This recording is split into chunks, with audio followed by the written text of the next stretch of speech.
Assalamualaikum warahmatullahi wabarakatuh.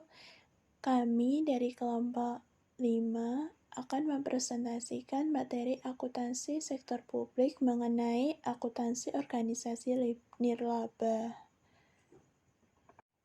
Sebelumnya, perkenalkan anggota kelompok kami.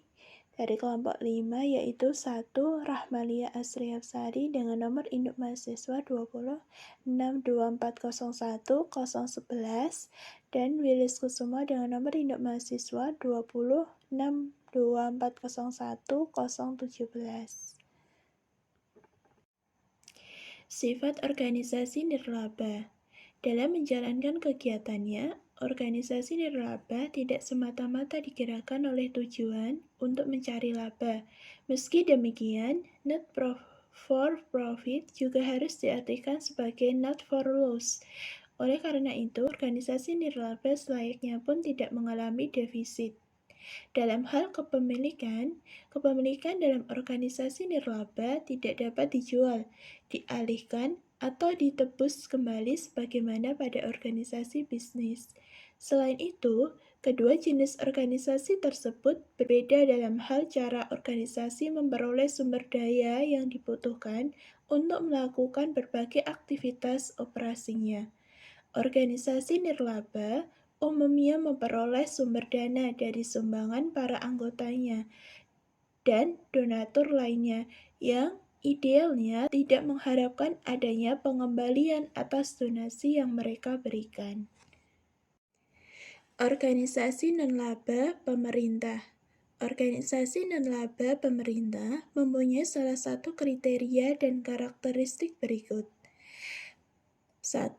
Pimpinan dipilih dengan pemilihan umum atau oleh pemerintah pusat atau pemerintah lokal.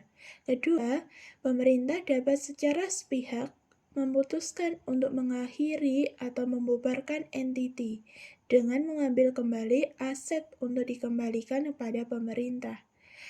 3. Atau entiti mendapat peran atau otoritas untuk memungut pajak atau retribusi. Tidak seperti tujuan umum pemerintah, general purpose government, seperti pemerintah pusat dan kota madya. GASB mendefinisikan aturan terpisah berupa hukum atau tujuan khusus pemerintah atau special purpose government. Organisasi non-laba non-pemerintah. Organisasi non-laba non-pemerintah atau private adalah entiti non-laba yang tidak ada hubungannya dengan elemen pemerintah. Semua organisasi non-laba non-pemerintah esensinya menggunakan basis panduan yang sama, meskipun sifat dari transaksinya berbeda, terutama standar FASB yang memberikan panduan bagi entiti tersebut, yaitu pernyataan FASB nomor 116, akuntansi untuk penerimaan dan pembuatan kontribusi atau accounting for contribution received and contribution made yang memuat standar-standar tentang kontribusi dan pernyataan nomor 117 mengenai financial statement of not-for-profit organization tentang laporan keuangan untuk organisasi non-laba yang merupakan mengidentifikasikan laporan keuangan yang harus dibuat oleh organisasi non-laba non-pemerintah. Prinsip akuntansi organisasi non-laba. Pada awal tahun 1990-an, FASB mengambil prakarsa aktif membuat aturan dan standar-standar organisasi non-laba dengan mengeluarkan pernyataan nomor 116 dan 117. Standar-standar tersebut diterapkan pada semua entiti non-laba non-pemerintah, membantu standarisasi akuntansi dan laporan keuangan untuk sektor organisasi non-laba. Lebih lagi, FASB menerbitkan pernyataan nomor 124 dan 135 yang khusus berhubungan dengan organisasi-organisasi non-laba. Laporan keuangan organisasi non-laba. Laporan keuangan organisasi non-laba meliputi 1. laporan posisi keuangan pada akhir periode laporan. Kedua, laporan aktivitas.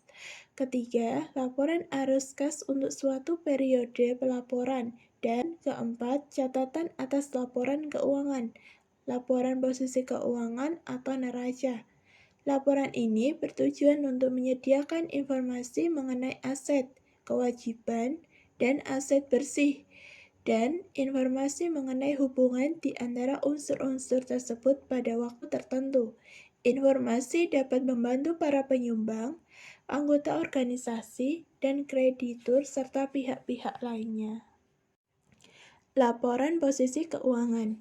Laporan posisi keuangan atau laporan balance sheet melaporkan aset, hutang, dan aset bersih.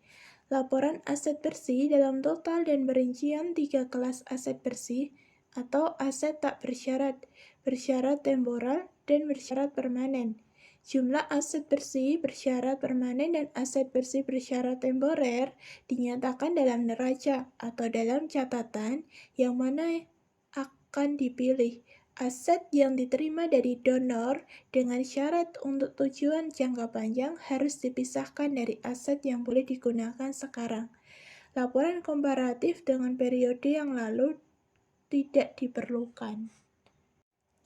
Laporan aktivitas. Laporan aktivitas menyajikan laporan bagaimana sumber daya digunakan untuk berbagai program dan pelayanan. Akuntansi organisasi nirlaba untuk pendapatan dan biaya menggunakan basis akrual. Pernyataan nomor 93 mengharuskan organisasi nirlaba mengakui biaya penyusutan atau depreciation, aset jangka panjang atau aset tetap.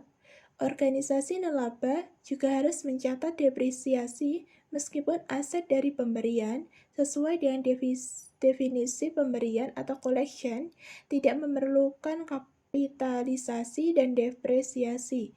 Laporan aktivitas berfokus pada organisasi secara keseluruhan. Laporan arus kas. Statement nomor 117 memperluas FASB Statement nomor 95 tentang Statement of Cash Flow untuk organisasi nirlaba. Organisasi nirlaba menggunakan klasifikasi dan definisi yang sama dengan perusahaan bisnis kecuali deskripsi financing activities atau aktivitas pendanaan diperluas dengan memasukkan sumber daya dari donor yang dibatasi untuk tujuan jangka panjang. Laporan arus kas tentang permanently endowment atau dana abadi nirlaba dilaporkan sebagai aktivitas investasi atau investing activities. Dalam menyusun laporan arus kas, tidak boleh menggabungkan kas yang dibatasi untuk tujuan jangka panjang dengan kas yang didapat untuk penggunaan sekarang dalam neraca. Kontribusi. Statement nomor 116 mendefinisikan kontribusi adalah transfer uang tanpa syarat atau aset lain pada entiti atau penyelesaian hutang atau pembatalan kewajiban secara sukarela atau saling transfer dengan lain entiti bukan sebagai pemilik. Misalnya aset lain, termasuk gedung, sekuritas, penggunaan fasilitas atau jasa, dan pemberian tanpa syarat. Investasi dan pendapatan investasi. Organisasi nirlaba pada mulanya mencatat pembelian investasi dengan harga beli dan investasi sumbangan dengan nilai wajar sesuai dengan klasifikasi asetnya.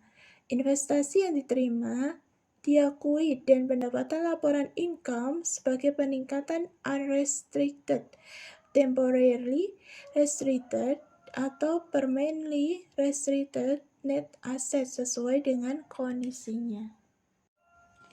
Transfer-transfer yang tidak masuk kontribusi. Yang pertama, transaksi pertukaran atau exchange transaction. Transaksi pertukaran adalah transaksi saling transfer atau transfer timbal balik di antara dua pihak, di mana jumlah dari pihak yang memberi dengan yang menerima kira-kira sama, walaupun kadang-kadang sulit dibedakan.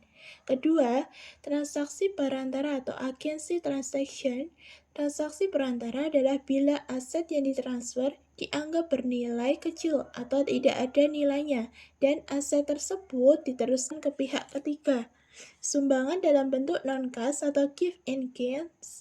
Give in cash adalah sumbangan dalam berbentuk non-cash seperti pakaian, furnitur, dan jasa. Prinsip-prinsip pengukuran. Organisasi nirlaba mengukur kontribusi dengan nilai wajar atau fair value. Statement nomor 116 mengidentifikasikan penggunaan harga pasar sebagai nilai yang terbaik, baik untuk aset moneter maupun aset non-moneter. Metode penilaian lain dapat menggunakan nilai pasar aset sejenis atau melalui penilai independen atau independent appraisal. Bila nilai pasar berubah, maka 1. Harga wajar naik, tidak diakui sebagai pendapatan. Kedua, bila harga wajar turun, perbedaan penurunannya diakui pada periode tersebut dan dilaporkan sebagai perubahan pada aset sesuai dengan kelasnya. Akuntansi dana. Entiti non-laba menerima sumber daya dari sumbangan, pembebanan jasa, bantuan atau grant, dana yang disisihkan, dan sebagainya, dan penggunaan sebagian dari sumber daya tersebut dibatasi terhadap aktivitas khusus atau tujuan tertentu.